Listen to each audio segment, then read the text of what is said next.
Pria ini tidak pernah bermimpi bahwa keharian baru yang baru saja masuk, ternyata diam-diam sedang mengandung darah dagingnya. Bahkan demi mempertahankan pekerjaan yang baru didapatkannya ini, gadis miskin tersebut mensembunyikannya dari semua orang. Dan diam-diam Pumet janji untuk operasi aborsi di rumah sakit. Cerita bermula dari subuh sesi pelatihan keharian baru. CEO arogan dan dingin ini tampil dengan aura yang sangat mendominasi.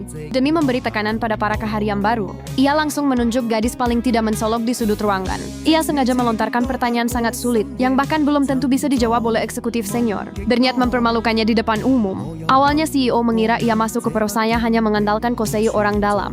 Tak disangka gadis miskin ini sama sekali tidak panik, malah menjawab dengan lancar dan menganalisis sistem manajemen perusahaan dengan sangat masuk akal. Seketika Pumet semua orang terpukau. Asistennya kemudian membuktikan bahwa gadis itu murni lolos mengandalkan nilai ujian tertulis dan wawancara tertingginya. Pria ini baru sadar, ternyata ia telah sepenuhnya salah paham terhadap gadis tersebut. Namun pada siang hari itu, saat makan di kantin, gadis itu tiba-tiba merasa mual. Seletukan seorang rekan kerja, "Jangan-jangan kamu hamil?" Seketika Pumetnya panik.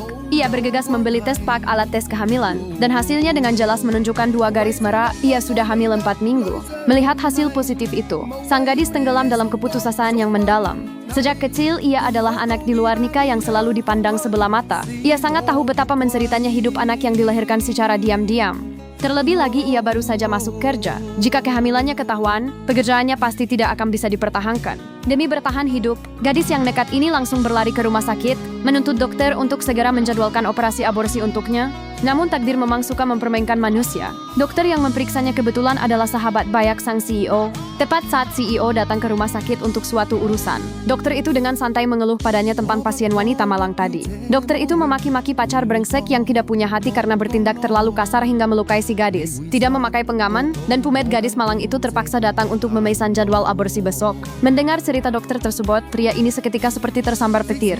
Ia tiba-tiba tersadar, pria brengsek yang dimaki-maki oleh dokter itu bukankah dirinya sendiri. Tepat saat pria ini masih syok dan baru saja ingin pergi menghentikan si gadis untuk bertanya kejelasannya, ia tiba-tiba menerima telepon darurat dari asistennya yang mengatakan bahwa kakeknya di rumah sedang sekarat. CEO itu ketakutan dan langsung menginjak gas mengebut kembali ke rumah utama keluarganya. Namun saat mendorong pintu, kakek yang pura-pura sakit itu tidak hanya sehat bugar, tetapi di sebelahnya juga duduk seorang nona besar dari keluarga kaya yang berdandan cantik. Ternyata semua ini murni jebakan yang dibuat si kakek untuk memaksa cucunya ikut kencan buta. Di satu sisi ada gadis miskin yang mengandung darah dagingnya dan akan melakukan aborsi besok. Di sisi lain ada teman masa kecil dari keluarga kaya yang dipaksakan kepadanya. Bagaimana pria ini akan mempekakhi situasi yang sangat pelik ini?